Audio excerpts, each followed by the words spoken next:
They had the riots in Paris when the French had to bring out the troops in the tanks.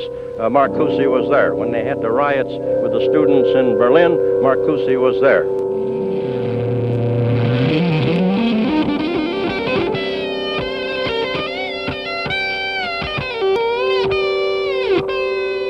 They are convinced that he has to convey some of his ideas and thoughts directly to the students, and in this lies the danger of Marcuse to the University of California.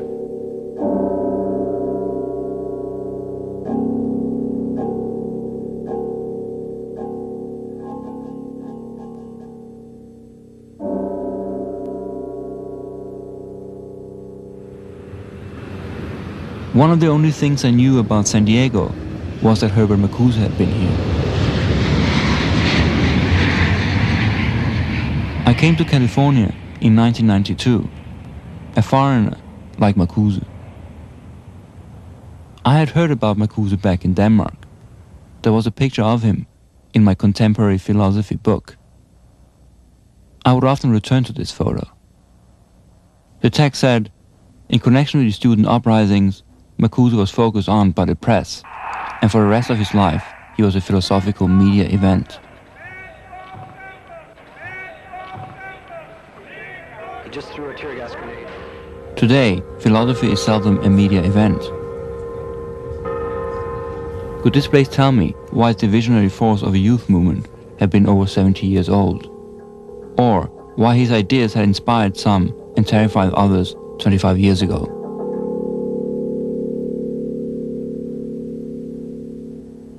Herbert Marcuse taught me that it was possible to be an academic and an activist, a scholar and a revolutionary. Looking at this student of Marcuse's at age 24 brought me back to 1968, about 10 years after the emergence of the civil rights movement and several years into US military involvement in Vietnam. Angela Davis is known as a defender of civil rights, a Black Panther, and a radical college professor. Herbert Marcuse was committed to an immediate political activism and speaking at rallies. Of course, in 1968, in France, with the great student uprisings, there, Marcuse's name was invoked and he spoke. Students were demonstrating outside at the university. Tear gas was flying. Marcuse arrived at the conference hall and was suddenly surrounded by reporters.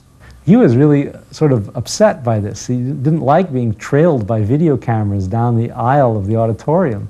And of course, what this was all about was newspaper stories that had been published in the preceding weeks saying that Marcuse was the thinker who had inspired the student revolt that was going on outside. Andrew Feenberg was another philosophy student of Marcuse's and was in Paris when the demonstration sparked off a national strike by 10 million. The workers locked out both the union and the management and joined the students. And according to the newspapers, the demonstration started with a book. One-Dimensional Man provided a theoretical base for not relying on the working class, but instead looking to marginal groups for leadership in the struggle that might hope to someday to penetrate the core of the system. His writings about the frustrations of modern man in contemporary Western society have been especially popular in Europe. Professor Marcuse teaches philosophy at the San Diego campus of the University of California. Well, how is it, Professor, in this country of unprecedented prosperity that there can emerge so powerful a force of discontent? I believe it is precisely because of the prosperity that you have such a tremendous spread of discontent. How instead of construction, destruction is practiced. What do you mean destructive uses? I don't... For example, the entire military establishment. Well, setting that aside. For example, planned obsolescence. For example, the production of innumerable brands and gadgets who are, in the last analysis, all the same. It is much more the pressure of a standardized conformist and, in the view of the students, utterly corrupt and hypocritical society. And they experience that immediately enough in order to revolt.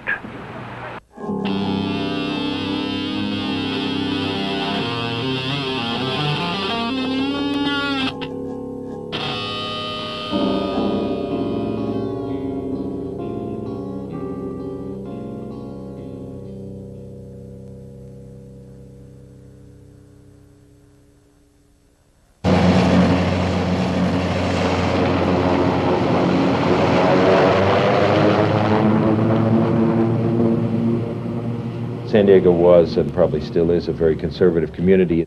The university was therefore, in that sense, extraterritorial. That is, it's as though we were an embassy from some other planet. They didn't know what we were doing.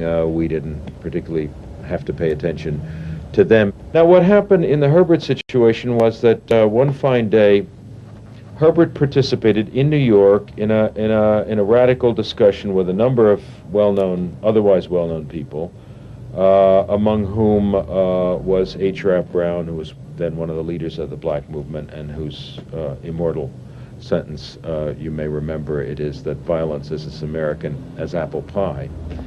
And the people in the area heard that Herbert Marcuse, sitting there on the platform with H. Rap Brown, was a professor at UCSD. They'd never heard of him before. They didn't know who he was or have the slightest idea of what he stood for, but that catalyzed a lot of feeling. Earlier this week, a group of 1,000 outraged citizens took out an ad in a local newspaper demanding that McGill's inauguration be called off. They also demanded that philosophy professor Herbert Marcuse be fired. Well, Marcuse didn't attend today's ceremonies, and McGill is now officially the chancellor, and the campus is quiet. We were set down in a community that first had no experience with the convulsions that periodically take place at a university, and that was deeply militarily conservative. And the identification of everyone who might, say, oppose the war in Vietnam or who might advocate civil rights, the identification of such people as revolutionary communists. It's ridiculous. Recently, wherever they had a riot in Europe, they had the riots in Rome, and Marcuse showed up. They had the riots in Paris when the French had to bring out the troops in the tanks. Marcuse was there. When they had the riots with the students in Berlin, Marcuse was there. They said interesting things. They said, for example, it's not the influence of his books, they're incomprehensible. It is, in fact, his value as a role model. Students, undergraduates see this leftist. He's a very attractive figure. They're tempted by that. We must get rid of this person. It seems to be that wherever the radicals in this new left, so-called new left, appear, Marcuse somewhere is in the background. We are convinced that he has to convey some of his ideas and thoughts directly to the students, and in this lies the danger of Marcuse to the University of California. For our government during the war in Vietnam? The American Legion was very powerful here in San Diego. It set itself up as the arbiter of the morality of the rest of the citizenry. During the McCarthy era, it had managed to exercise great power at other schools, at San Diego State, for example, and to get faculty people dismissed. And I suddenly realized that I was in conflict with the American Legion over Herbert Marcuse when they wrote me a letter. The Legion proposes to offer $20,000 to buy up Professor Marcuse's contract. You don't buy up a professor's contract. You can't even do this with a professional football player, and a university is a far more responsible place in our society. The letter that offered to do this came to me personally, but it also was, I read it in the newspapers before I got it, so that I could see what was up here. And it's perfectly evident to me that they were working hand in glove with the editor of the local newspaper here in San Diego Union, and that this was going to be a press campaign.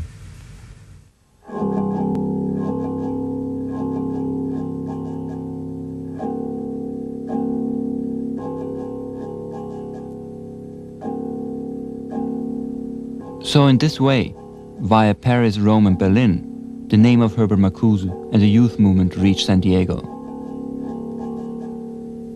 Why did Marcuse come to San Diego? Why did he come to a Navy town that only a few years prior to his arrival had passed a law allowing Jews to buy real estate? What was the attraction? I came across a picture of Marcuse in a French magazine. He's on the way to a conference with his friend Reinhard Littau. Littau was a writer and was active in the German student movement. I had an order, police order in my hands to leave Germany because of some speeches I'd made and so forth. In the same week I got an offer as a full professor at UCSD. And I told him, and he warned me not to go because he said it was extremely boring, Southern California. He liked it. For a reason I never understood. I don't know, maybe you have to be old. I'm really old, over 70, to like San Diego. I don't know. I don't know what it is. It has everything I don't like. It's too much sun, everybody is healthy, and health is considered beautiful, something beautiful, whereas health for me is not at all beautiful. I grew up in Nazi Germany, where I become sick and tired of health. It's and this eternal happiness, but he liked that he himself liked. I guess I've known many immigrants who said the same thing about California. There must be something about it. It's a complete antithesis, I guess, to Europe, which is gray and blunt and real. San Diego is a town where post-war prosperity was based on military industry. One of the fastest growing cities in the US, it was built on a desert and turned into gardens, golf courses and suburban condos. In the midst of this, I found Marcuse on the beach. He has his routine of walking all the time, so we knew that if we got up to the beach, we shall see him, but he wouldn't stop, he wouldn't like to talk, he came to walk, and that's what he came to do.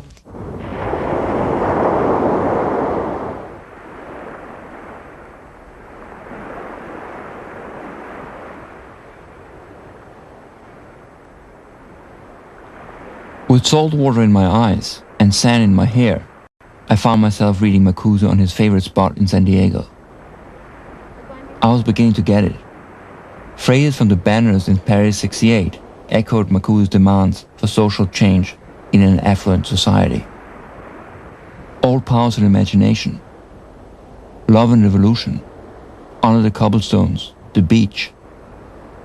Marcuse's revolution in disgust of affluence was also a revolution for joy. How were these new demands made in Southern California? We were demanding a college. We wanted a college. They were about to construct the third college. We said the name of this college is going to be Lumumba Zapata College. Oh yes. And we developed a curriculum. We developed the idea of creating a college that would reflect the needs of the academic as well as community needs of people of African descent, Latinos, and working class white people. We wanted to demonstrate the extent to which we were serious. We decided to occupy the registrar's office. So I went to Marcuse and told him about our plans, and I asked him whether he would come with us. No question about it, of course. And as a matter of fact, when we took over the building, we had to we had to kick in the door, break the glass, and the first person to occupy the building, the first person to set foot into the building was Herbert Marcuse.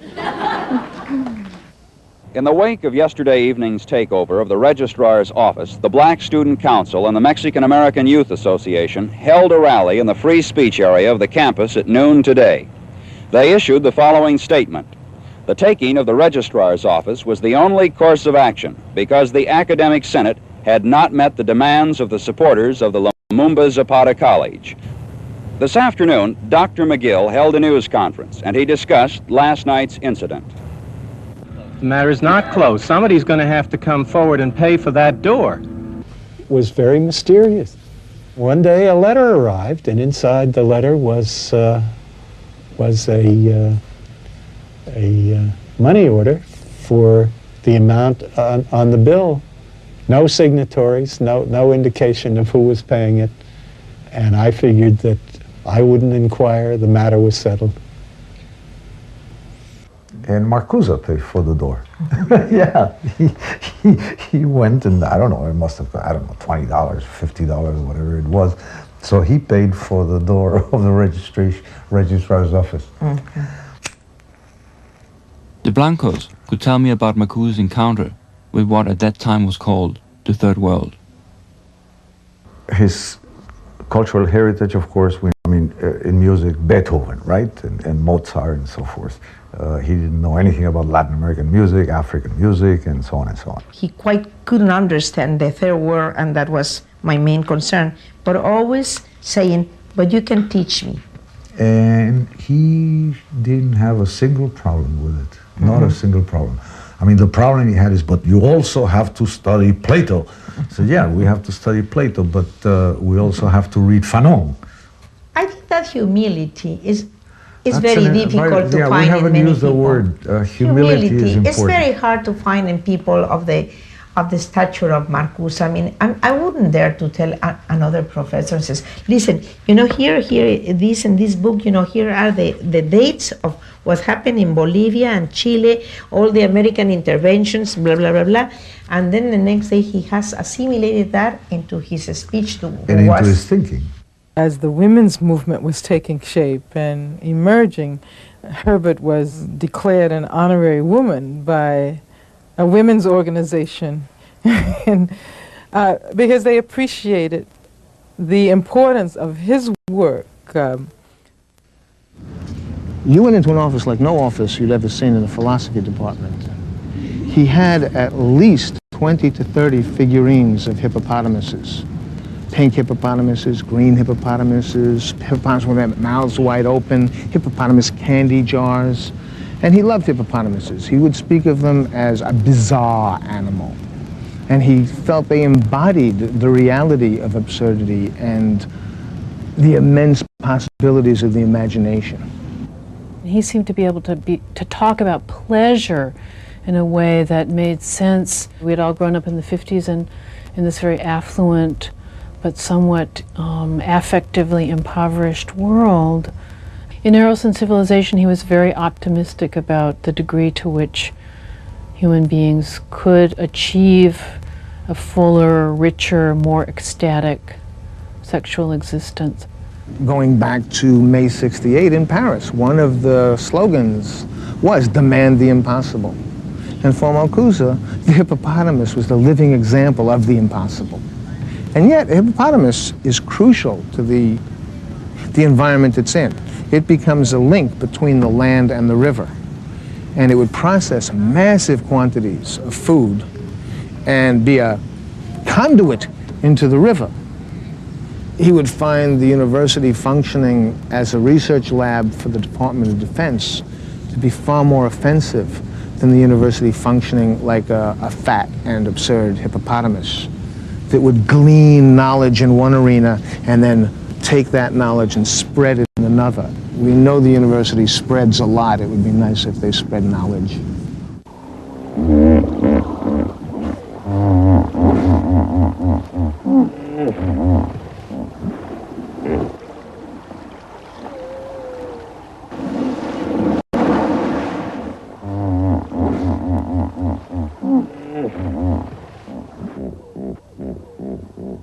I found an image of a bearded, long-haired student confronting Chancellor McGill. An image that turned into a person gazing through the windows of the philosophy department as if looking for a thought that had disappeared 30 years ago. Maybe Barry Shapiro had returned to look for a ghost. His door was often open, and that was probably the most wonderful sight of all, because that meant you could walk in and chat with him. And one could see from here where all the political stuff was going on. I recall that I gave many, many speeches standing on one of those benches over there. On TV, in the student lounge, right down there, we would watch Huntley Brinkley showing us images of GIs lighting huts on fire.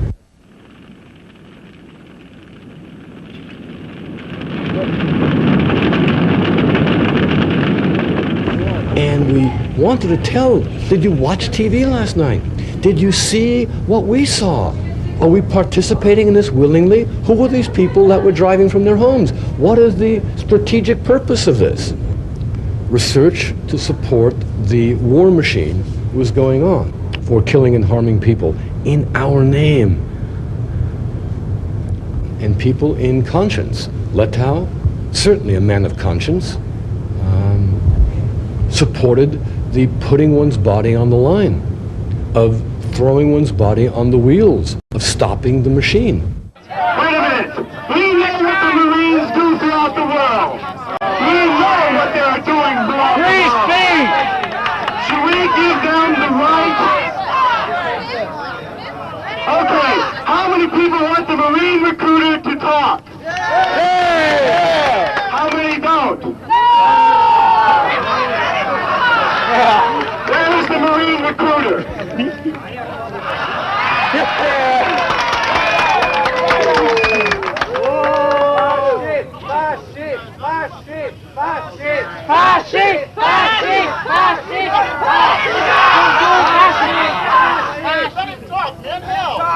But if you're going to shout back and forth, anybody can shout, right? So the first man, can I field one question? What is the purpose of being in Vietnam? The question that I want to frame here is...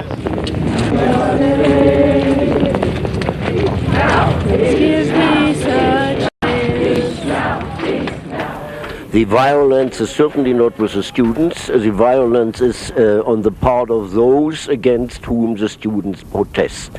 Those responsible for and supporting the criminal policy of extending the war in Southeast Asia. Nevertheless, isn't this a disruptive activity which harms the university? If this disruptive activity contributes at least a little in stopping the insanity, I think it is more than justified.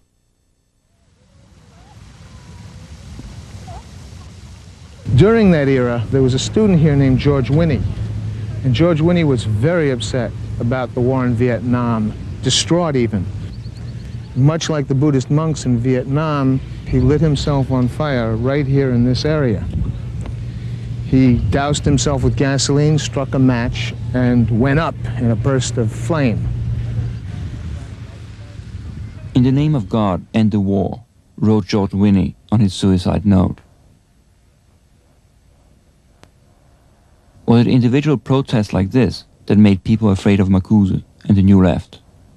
Or maybe it was this. Images from the very spot where Winnie had immolated himself. A generation of students imagining a community that could bridge nations, gender and races were pouring into the streets.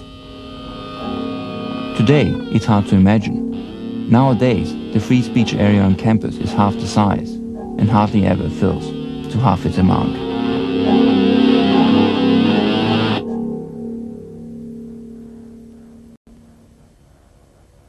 Well, Reagan was governor at that time. His stock in trade as a politician is a kind of nice guy image. You'd love to have him as your next door neighbor because he's friendly and decent. But in fact, as a real person rather than a political image, he was a rather mean, uncompassionate, very hard-bitten person. What struck me as I got to know him a little bit was that he had absolutely no understanding of any of these ideological concerns and no sympathy at all with the idealism of students. Marcuse was almost the antithesis of Ronald Reagan in his openness, in his sense of playfulness. Ronald Reagan's idea for the university was actually published in a very large document called the Rationalization of Education. And for Marcuse, this would be the exact opposite of the purpose of a university, and his every act was in opposition to rationalizing. He was into imagining. He was into pushing possibilities. Over 100 people have been shot down. 100 people that I'm sure the record will show. Gas, lethal gas, that has been classified, as far as I know, is being used. Once the dogs of war are unleashed, you must expect that things will happen and people being human will make mistakes on both sides. But this violence... Governor, we're here because people are being shot and killed today in Berkeley. He said to me at one point that he had all the experience he needed with communists in Hollywood during the 1940s, and he said the only thing they understand is force. So we'll give them force. Negotiate? What is to negotiate? What is... Don't you, wait a minute, on that issue, don't you simply explain to these students that the university has a piece of property that it bought for future construction of the campus and it was now going ahead with the plan? The people of What do you mean, negotiate? Governor Reagan, the time has passed when the university can just ride roughshod over the desires of the majority of its student body. Well, the university is a public institution. That's it's an right. Important institution But the university... for all of its own community and for the community of Berkeley that live around it. All of it began the first time some of you who know better and are old enough to know better let young people think that they had the right to choose the laws they would obey as long as they were doing it in the name of social protest. I've seen some of the characterizations Reagan made of Marcuse, which were erroneous, which were demonic. And you hear him making slogans about what Marcuse stands for, his character, his nature. Nothing about the fact that the man was respected internationally, was not a member of the Communist Party, was not a communist. He criticized communism. You have a very extreme professor, such as Marcuse, poisoning, literally poisoning, a lot of young minds with what I would consider to be some of the most irresponsible drivel that I've ever read or heard. And I think that we should focus more on training these young people to be productive citizens and not to dissect and examine the whys and wherefore, the motives of human beings, and to try to find some aberration upon which to fix. It's sort of like the infection theory. I mean, after all, an intellectual such as Marcuse, all he has is his mind and his pen and his voice. So there's no threat in any real sense other than what that might do. At least some of representatives from the right had threatened Marcuse's life. There was a period where he was actually kept in a very careful custody by his most dedicated graduate students. He wasn't somebody to hire bodyguards and try to tough it out. He and Inga fled to friends up in Central California, and he came back months afterward when all this furor had died down. We ourselves, some of us, carried arms in order to protect Marcuse. After Malcolm X was killed, Bobby Kennedy was killed, we thought it was possible for someone to assassinate him. And at that point, some of us were prepared to fire on an assassin. April 1968. Martin Luther King is assassinated in Memphis. June 68. Robert Kennedy in Los Angeles. And July 68. Marcuse flees San Diego after death threats. And on the other side of the world, there were similar reactions. The Soviet Union responded to Marcuse's growing popularity by denouncing him as a CIA agent. Now, he was a CIA agent, if you stretch things a little bit, during World War II, he was put in the OSS, which was the predecessor to the CIA. Marcuse worked against Nazism for 10 years, became a US citizen, and never returned to live in Europe. Who was this person I was looking for? What experiences had shaped his philosophy? I had gone 30 years back searching for Marcuse in San Diego. Marcuse himself had gone 30 years further back.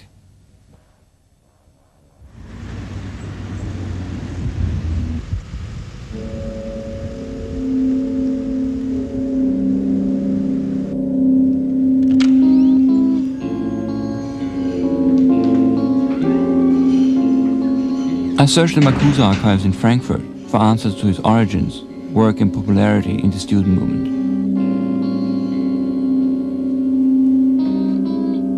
In the 1930s, Marcuse belonged to a group of writers, scholars and cultural critics, later known as the Frankfurt School.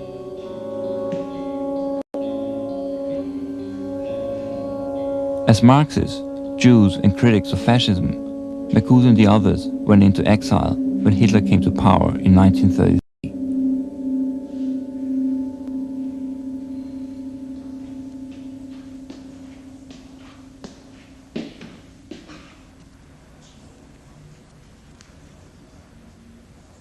I found Marcuse's German passports. One of them had a US immigration stamp from 1934. Marcuse and his colleagues first arrived in California and began analyzing the failure of the left in the 30s, the rise of fascism in Germany, and emergence of Stalinism in the Soviet Union. The writings of the Frankfurt School were rediscovered 30 years later by the youth movement and posed an alternative to Cold War ideology. There was also a pile of letters from the 1960s addressed to Marcuse. Hey, you worthless pig. I hope you are soon eliminated from this country, and I hope the world, you anarchist, atheist, murderer, getting paid by the people of California to propagate hate and bloodshed. After learning of your classroom antics, I have come to wonder, along with many veterans of World War II, if Hitler wasn't right after all. If you were really sincere in your beliefs, you would emigrate to Russia. I wish you ill fortune. Sir, you have various colored ants in your head, and they wish to get out, but you will not let them. See a doctor, a merry-go-round. Why don't you try painting? Marcuse, you are a very dirty communist dog. We give you 72 hours to live in the United States. 72 hours more, Marcuse, and then we kill you. Were these letters scary remnants of an ideology that had passed by? The presumption, consumer paradise was here to stay, and one was not supposed to feel insecure. Quoting Walter Benjamin, a colleague from his Frankfurt days, Marcuse wrote on the last page of One-Dimensional Man, "It's only for the sake of those without hope that hope is given to us." Benjamin never escaped fascism. Fearing persecution, he committed suicide at the border between France and Spain. And here was Marcuse supporting students in an anti-war sit-in. Marcuse had made it to the US, and 30 years later, he was again taking hope in the hopeless. This time in a generation of youth that aligned themselves with the exploited and outcast, excluded from a system of abundance. Was Marcuse a meteor hitting Southern California, and I today looking for the crater? My sister was a student of Marcuse at UCSD. She and her husband were physically attacked by the police. As a matter of fact, her husband, Sam, was shot. The police literally broke into their house. And I mention this because Herbert Marcuse was the faculty member who was responsible for organizing the campaign to raise their bail and to have them released from jail. It was actually as a result of police activity that this whole incident went down, not my sister and brother-in-law were simply at home, but they had been known to work with the Black Panther Party in San Diego. If I understand the theory, there is supposed to be some redeeming virtue for participants in violence, that it lets them work out their frustrations and get them out of their systems, and that this somehow does them some good, and that therefore it is a positive social good to engage in violence. You see, that I consider a vulgar psychological interpretation, which is in addition not applicable here, because it completely overlooks the motives and objectives of the protest movement. But there is, we talked about it, this difference between the violence of defense and the violence of aggression. Even criticism of the war was difficult and often led to police suppression. So if demonstrators were attacked by the police and fought back, I think Marcuse did not feel that that was something that they had to be ashamed of or that you had to denounce. What you had to denounce was always the greater violence, and that was the violence of the state. I gather you are a bit ambivalent about the use of violence. What do you mean by ambivalent? That you have mixed feelings. You sometimes think it is good and other times think it's bad. I think that anyone who loves violence for the sake of violence is a fatally sick human being. Last week, 177 Americans were killed. South Vietnamese dead totaled 248, and enemy dead 1,478. In the same week, 3,000 more United States troops arrived in South Vietnam, raising the total to 438,000. It's a very strange and twisted view to argue that Marcuse was somehow a philosopher of violence who advocated violence. I mean, think of the society. Probably in the time when he was putting forward these views, 1 million people died due to the American war in Vietnam. So who is the advocate of violence? Lyndon Johnson, Richard Nixon, or Herbert Marcuse? Sittler, Barry James from Sacramento. Sorensen, Donald Roberts from Lakewood, California. Sorrow, Charles Finney Jr. from Santa Barbara. Sousa, Robert Patrick. Well, there was certainly violence against people in the Paris riots. Counter-violence. That I have seen. The students were perfectly peaceful. And the police got orders first to clear the court of the Sorbonne and then to clear the streets. And you know that they don't do that exactly in the way of a nursemaid singing the baby to sleep. Counter-violence is okay, in your view? It's not a question whether or not it's okay, it is a question when and where it is necessary. Necessary in order to keep alive yourself and what you stand for. Aha, I have it now. Sometimes it's You okay. don't have it because you will never get me, not because I'm afraid, but because I want to be honest. You will never get me to say that I advocate violence. If I would say so. I mean, in this respect, I'm by no means a coward. But I don't think I can take the responsibility for advocating violence. The necessity of keeping yourself and what you stand for alive. Could Marcuse forget the many who didn't say no during the 30s? Can we forget that Hitler gained power democratically? The paradox of freedom. Sometimes people freely choose to be unfree. And the questions of authority, civil disobedience, and violence merged again when Governor Reagan opposed the hiring of Black Panthers as guest lecturers at the University of California.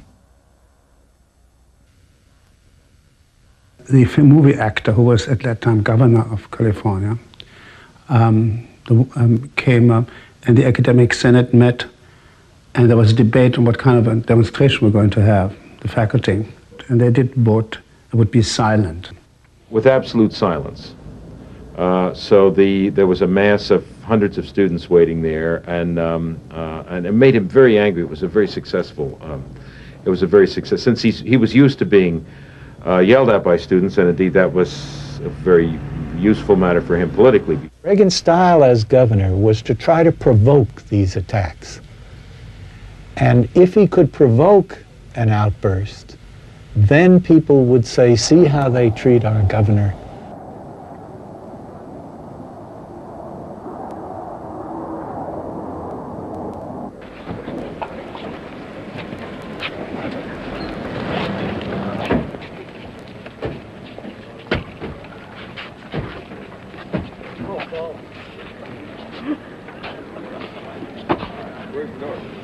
Governor, what do you think of this well-disciplined, quiet demonstration compared to some of the disturbances you've encountered in the past?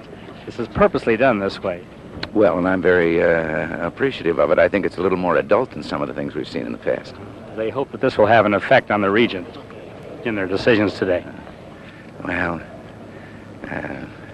it would be fine if they really understood what was going on, but they don't. You don't think they understand what's going on? No. And the whole faculty and campus was standing there dead silent.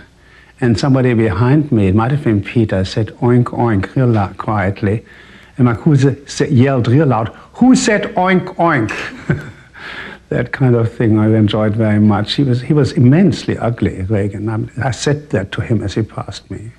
Their ideas that there is some plot to destroy the university on the part of those of us, or some of us in the Regents meeting, are obviously a revelation that they don't understand. For heaven's sakes, who do they think on the Board of Regents would want to destroy the university? Who do they think in the government of California would want to destroy such a great institution? Someday, perhaps they'll understand that there are people trying to destroy this university. But I'm quite sure they're not to be found on the Regents or in the government, and more likely they're to be found among them on the campus.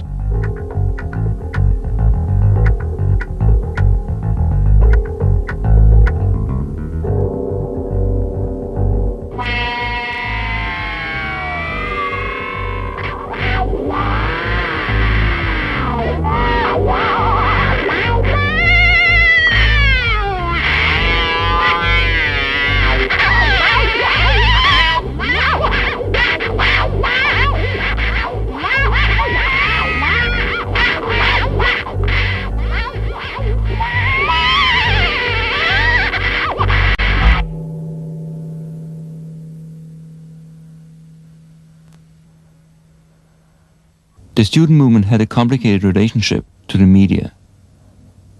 The whole world is watching, yelled protesters in triumph in 1968 as they made the news.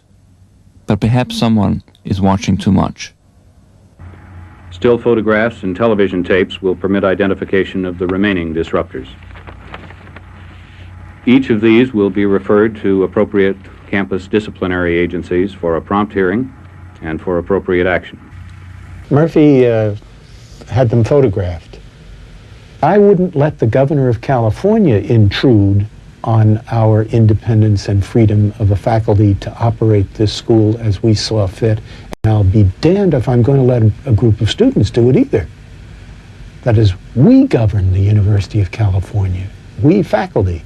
And if the students wish to join us, let them become faculty. We had a picket line in front of this very questionable, oily character by the name of McGill. He was a chancellor, sort of an extremely opportunistic, not terribly intelligent, fat man. I was just anxious to have it out. And if this SOB, I'm thinking of a significant faculty member, is going to participate in something like that and wear a bag over his head so he can't be identified, I'm going to put that SOB in jail if I can. That was the way I felt. And a sentence to the maximum penalty, which is in California, I think $2,000 it was, and 21 days in jail. And that was, of course, one of the most central and most important experiences of my life.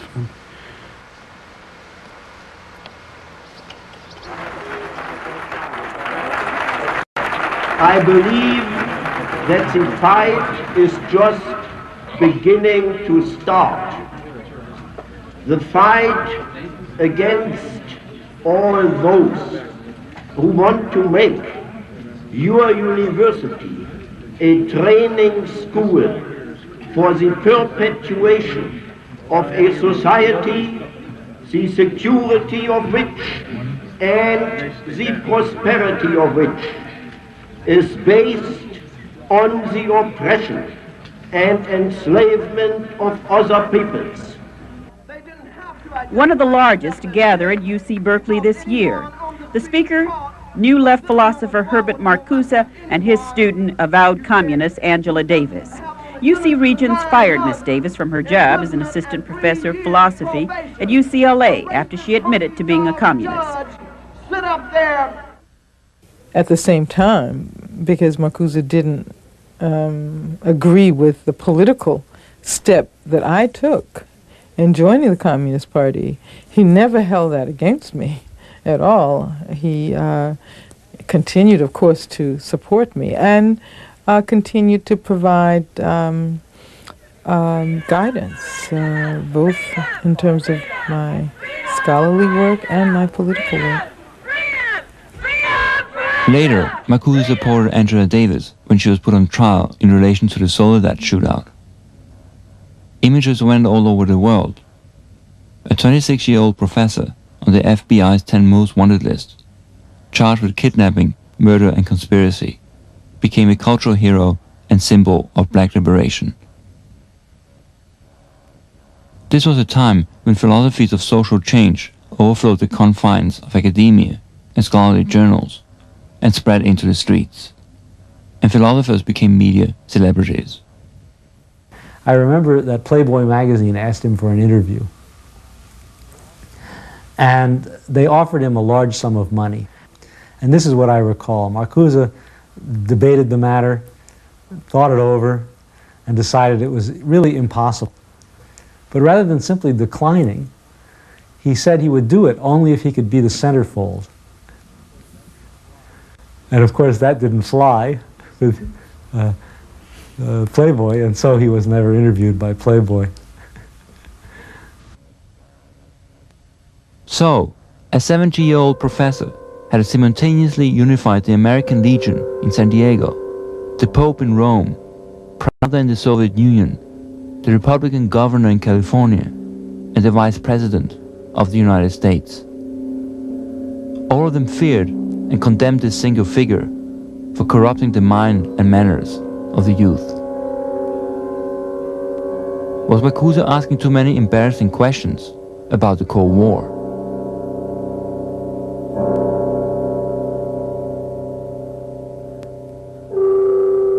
How could an institution called the University of California, San Diego finally deal with this hybrid of a Californian beach boy and present-day Socrates?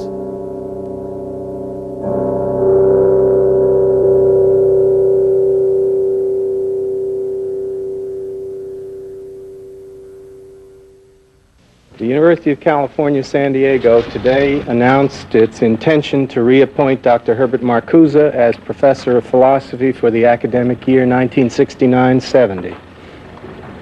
A very careful review of the academic merit of Dr. Marcuse's reappointment. The decision was that we had to get him retired, and we had to do it with dignity. That is, he had to be able to put down his appointment voluntarily at a certain age, but not under the threat of removal by the governor, and not in a way directed at him personally.